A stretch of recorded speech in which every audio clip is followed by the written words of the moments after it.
Está escrito: Pai, perdoa-lhes, pois não sabem o que fazem. Evangelho de Lucas, capítulo 23, versículo 34. Poucas palavras atravessaram os séculos com tanta força. Poucas foram tão citadas. E raramente uma frase foi tão frequentemente arrancada do seu próprio solo. Este versículo tornou-se familiar, quase confortável. É brandido como um refúgio moral, uma fórmula universal, às vezes até como uma desculpa oferecida ao mal, seja qual for a sua forma. Mas a Bíblia nunca fala no vazio. Cada palavra está enraizada em uma hora, um lugar e uma tensão específica da história humana. Fora do seu contexto, o sentido se deforma, e aquilo que deveria iluminar acaba por cegar. No canal Chokhmah, surge então uma pergunta simples, sem raiva, sem pressa. A pergunta não é se Jesus perdoou. A verdadeira pergunta é a quem, quando e em que contexto. Pois compreender esta palavra exige mais do que uma citação. Exige retornar ao lugar exato onde ela foi pronunciada, ao momento preciso em que a ignorância ainda existia, e identificar o ponto em que ela termina. É esse o caminho que iremos seguir. Primeiro, recolocar essa palavra em seu verdadeiro contexto histórico. Depois, discernir até onde vai a ignorância e onde começa a responsabilidade. Por fim, compreender por que essa frase não pode ser aplicada mecanicamente à nossa época. Para isso, é preciso voltar ao início da cena, onde tudo se decide.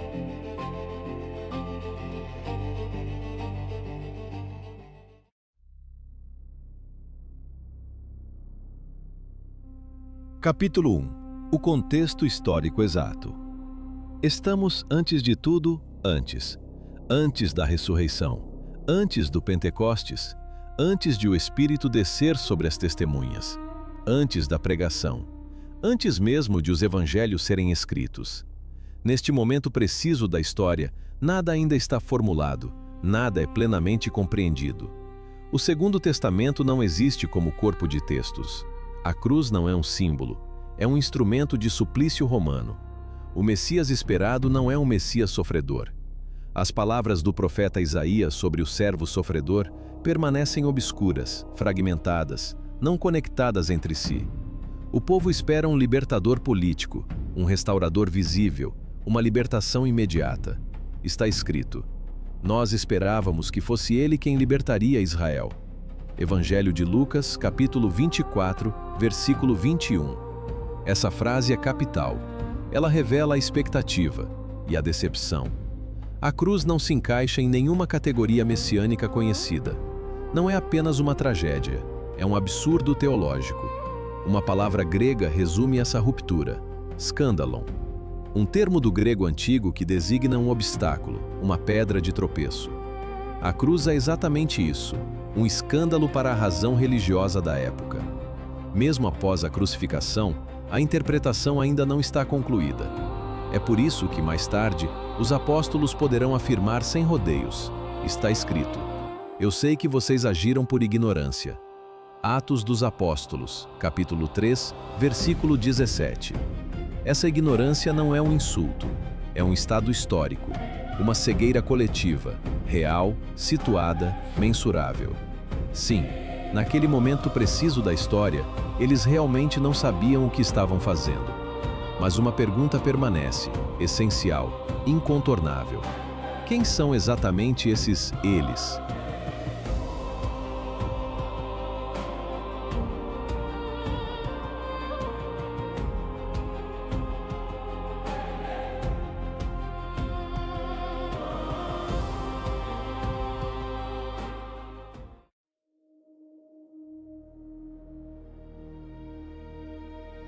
Capítulo 2. Quem são os eles? O pronome parece inofensivo. No entanto, ele é decisivo. Quando Jesus diz, perdoa-lhes, ele não está falando de toda a humanidade projetada através de todos os séculos futuros. Ele não cobre antecipadamente todo o crime futuro. Ele não justifica a violência consciente, nem a crueldade assumida, nem o mal reivindicado.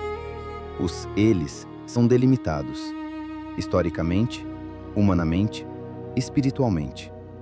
Eles designam, antes de tudo, soldados executores, homens que obedecem a uma ordem, inseridos na engrenagem fria de Roma.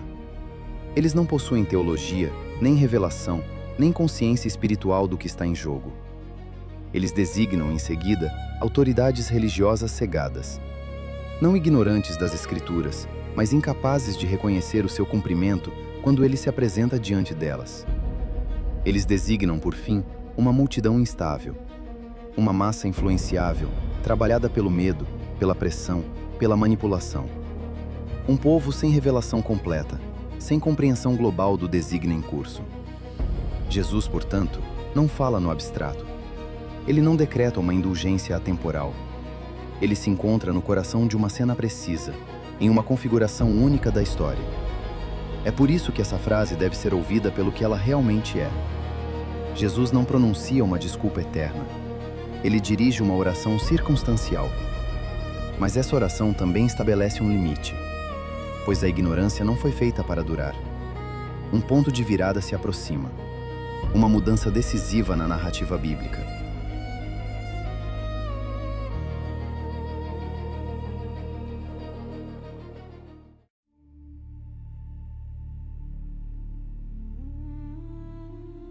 Capítulo 3. O ponto de virada bíblico. O fim da ignorância. Algo se desloca, de forma irreversível. Após a ressurreição, o silêncio já não protege. Após o Pentecostes, a ignorância deixa de ser um refúgio. Após a pregação apostólica, o discurso bíblico muda de regime. Uma palavra grega marca esse limiar histórico: Pentecoste. Ela designa o 50º dia, o dia em que o Espírito é concedido publicamente, quando a revelação deixa de estar confinada a algumas testemunhas e passa a ser proclamada em alta voz, diante das nações. A partir de então, a linguagem dos apóstolos se torna mais firme, não por violência, mas por clareza. Está escrito: que toda a casa de Israel saiba com absoluta certeza que Deus fez Senhor e Messias este Jesus que vocês crucificaram. Atos dos Apóstolos, capítulo 2, versículo 36. O verbo é decisivo, saber com certeza. Já não se trata de hipótese, nem de ambiguidade, nem de mal-entendido histórico. A revelação agora está exposta, explicada e confirmada. E o próprio Jesus havia anunciado essa virada. Está escrito: se eu não tivesse vindo e não lhes tivesse falado, não teriam pecado, mas agora não tem desculpa. Evangelho segundo João, capítulo 15, versículo 22. A palavra é severa, mas é justa, pois a luz modifica a condição moral. O que era ignorância torna-se recusa. O que era cegueira torna-se responsabilidade. A revelação transforma a ignorância em responsabilidade. A partir daí, uma pergunta se impõe, não mais ao primeiro século, mas a nós. 2000 anos se passaram. Os textos foram transmitidos. A mensagem foi anunciada, comentada, difundida. Resta, portanto, uma pergunta, pesada e necessária.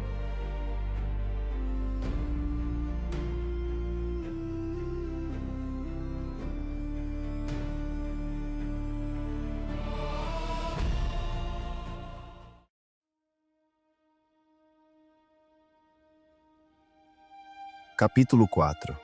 2000 anos depois. Ainda podemos dizer, eles não sabem? 2000 anos se passaram, e o mundo mudou. A mensagem cristã já não está escondida em uma província esquecida do Império Romano.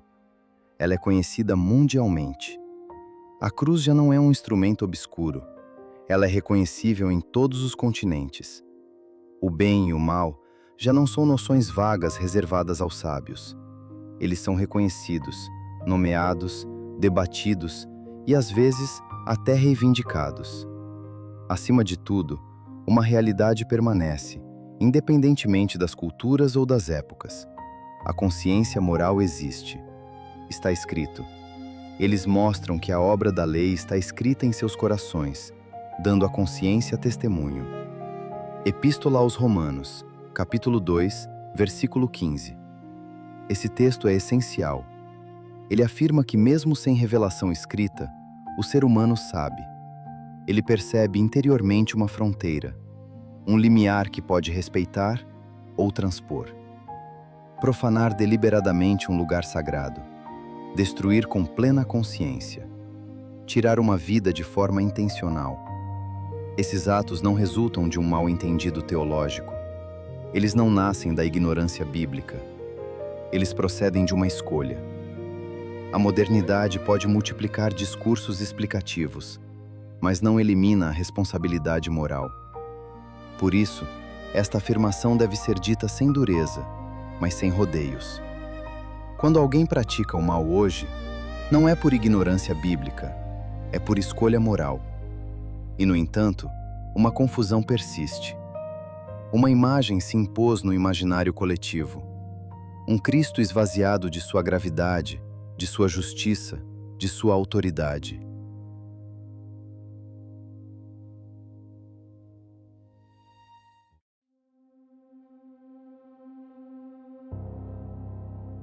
Capítulo 5. A deriva moderna. O Cristo ursinho. Uma deriva se instalou, progressiva, silenciosa. Ela não vem de uma hostilidade frontal, mas de um deslizamento. Confundiu-se o perdão com a negação do mal, a misericórdia com a ausência de justiça, o amor com um relativismo moral sem limites.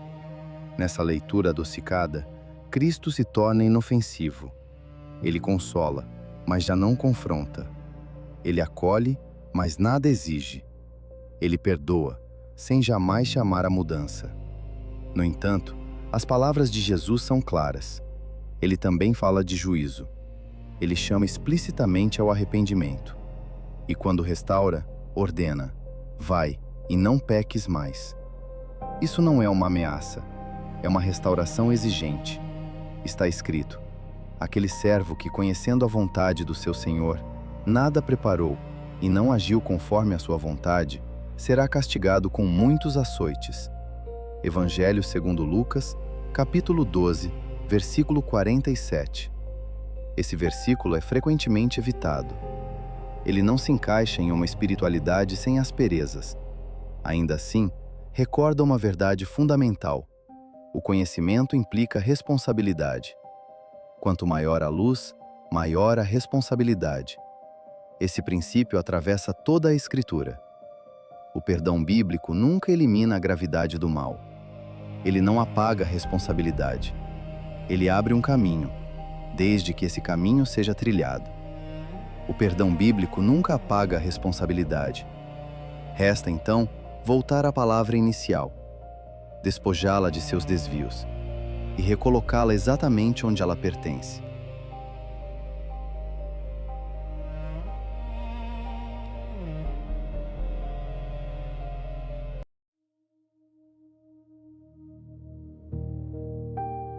Conclusão. Recolocar o versículo em seu devido lugar está escrito: Pai, perdoa-lhes, pois não sabem o que fazem. Evangelho segundo Lucas, capítulo 23, versículo 34. Essa palavra é verdadeira, ela é poderosa, ela revela uma profundidade de misericórdia que ultrapassa toda a medida humana. Mas ela está situada, ancorada em um momento específico da história, pronunciada em um contexto único, antes da ressurreição, antes da revelação plenamente manifestada, antes que a luz fosse dada ao mundo.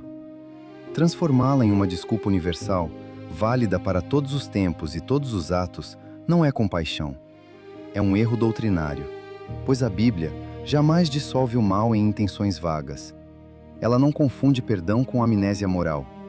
Ela nunca separa a misericórdia da verdade.